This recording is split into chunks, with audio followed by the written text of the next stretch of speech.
So before starting this episode 4 review for Daredevil Born Again, I just want to apologize for this late video. It was delayed several days because there was a problem with the editing software, so just sorry in advance to this video. But with the apology out of the way, please enjoy my episode 4 review for Daredevil Born Again. The first thing that really happens in episode 4 is we kind of dive into the aftermath of the death of Hector Ayala, because as we all know, at the end of episode 3, he was just brutally shot and killed by what we thought was the Punisher, but we still don't have a definitive answer on who did it, because Matt did confront one of the cops, or one of the dirty cops, and he found his heart beat clear, and he's obviously not lying. So that was a shocking little scene. But the reason I'm mentioning this is because one of Hector Ayala's family members comes to the morgue and wants to actually see Hector and wants somebody to do something about the death of one of her family members. So that was a very, very emotional scene, and we're just keep getting closer and closer to seeing Daredevil back into the suit, because he's seeing how this town, this city is suffering from the absence of Daredevil. People are dying and people are suffering. So with White Tiger now dead, the city could have crimes going on left and right without anybody there to stop them. So it's a very, very major thing, I think, and a very, very well done scene. Next, we see the person who actually was dating Mrs. Fisk, aka Vanessa, because Vanessa ended up cheating on Wilson due to the fact that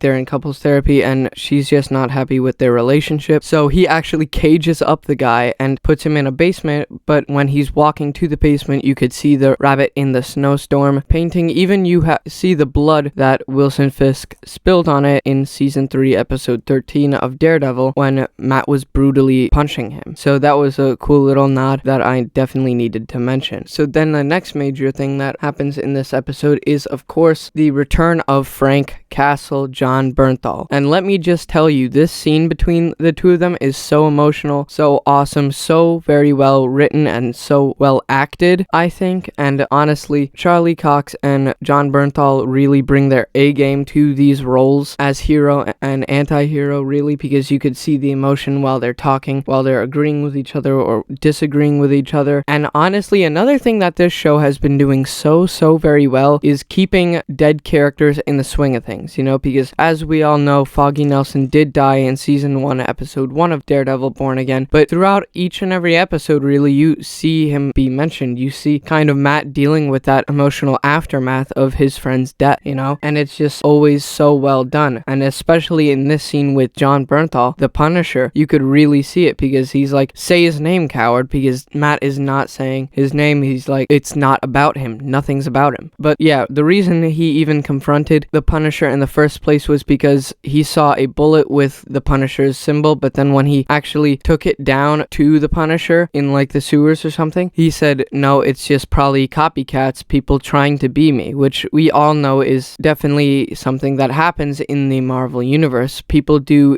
impersonate the Punisher, and even with the end of episode 3, you could definitely see that, because obviously it wasn't the Punisher who killed the White Tiger. But yeah, it was a beautifully well written scene, him and Frank arguing about Foggy, because Matt's like, oh, he got life, Ben Poindexter got life in prison, and then Frank is like, no, did Foggy get life? Which obviously he didn't. But yeah, such a well written scene between the two of them, such a well betrayed scene between the two of them. They are just brilliant actors, really, and two of my favorite characters probably in the MCU thus far. And obviously Daredevil is my favorite superhero, so honestly, seeing him not be in the suit for this long is kind of sad, but the writers are just doing beautifully with kind of keeping us interested, keeping us entertained, because they're doing something new each and every episode that just keeps getting better and better, this show, as we go. And eventually we are gonna get Matt back in the suit, and it's gonna be great, man, because we got a little peek of what this awesome suit will look like in episode 1 when he fought Poindexter, and it looked magnificent. So I honestly am very, very excited to see where this show goes next, because I've seen set photos and they even bring back John Bernthal as the Punisher with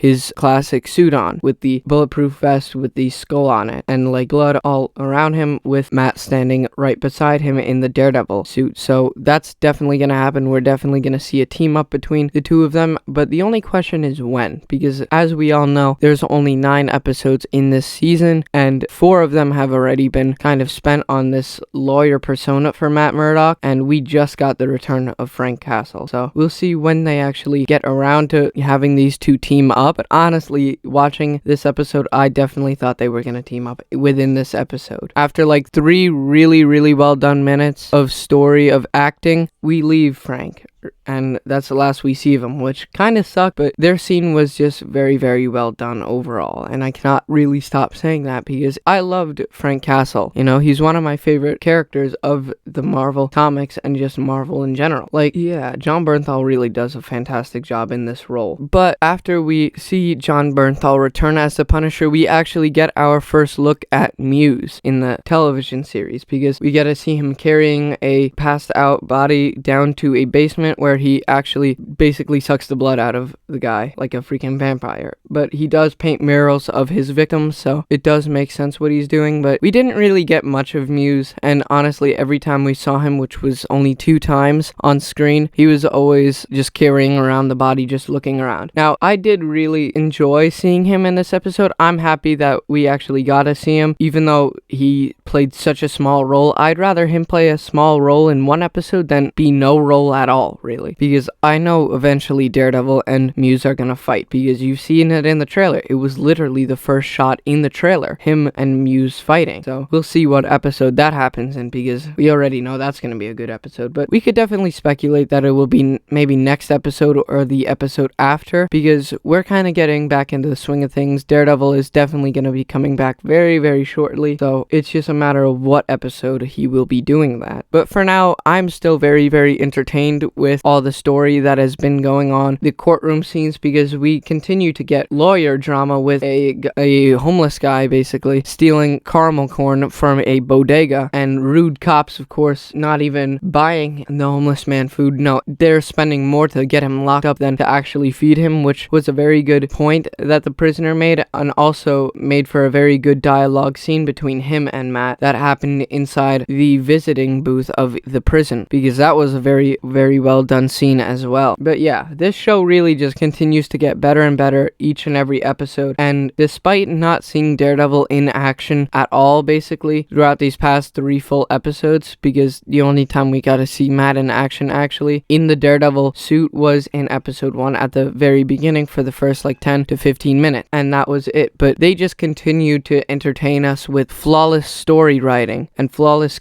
character development, and bringing everybody from the original series back, you know? And it is just all so very, very well done. And I'm seriously very, very excited to see what's next for episode 5, if we're gonna get Matt back in the suit, if we're gonna actually get Matt to fight Muse in episode 5. But yeah, we'll see. But this episode was just another fantastic episode. You know, we have not gotten a single bad episode of Daredevil Born Again so far, and I just continue to be satisfied with this fantastic show. But this has been my review for Daredevil Born Again, episode 4. Take care, guys.